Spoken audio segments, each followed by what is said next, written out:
Good afternoon, everyone. I'm Linda Dzenski, and it's time for an episode of Let's Talk About Independent Living.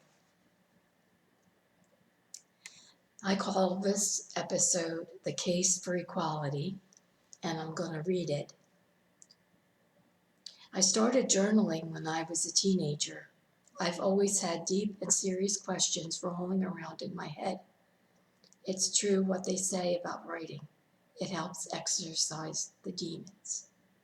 It's Black History Month, and there have been a lot of stories in the news that cause me to ponder about equality and affirmative action.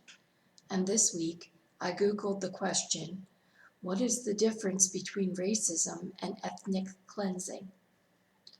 That was because Whoopi made a statement about the Holocaust not being about racism.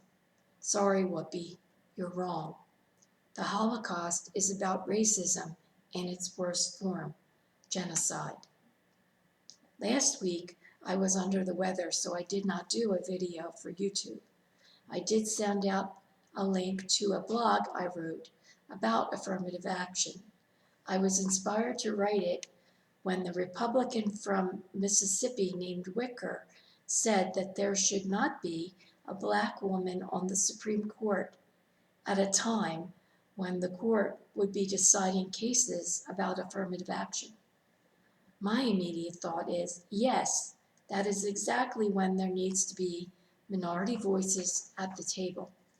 Wicker suggests that someone who is a quote-unquote beneficiary of affirmative action is less qualified. When do smart people who happen to be members of minority groups start being credible and qualified? It would seem that some people will always be viewed as less, even when they have worked their tails off once the door is open. If affirmative action has a stigma, how is it that minority candidates have achieved success? It's because of hard work and the unique strength and perseverance it takes to deal with prejudice every day on the street. There is a lot of creativity and intelligence that is needed to survive in the face of discrimination.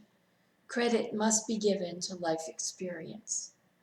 People with disabilities have always just wanted to be equal, and the reality is that equality cannot be achieved unless we are given access to the right tools, education, and experience.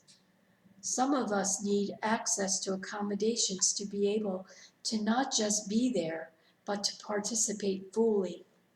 The idea is, though, that once in the door, we can influence and educate.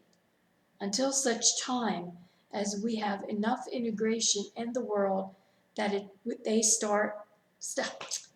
until there is enough integration in the world that the world stops being afraid of us, we may need the crowbar of affirmative action to wedge open the door to opportunity. I would love to hear your thoughts. Please leave comments. Thanks.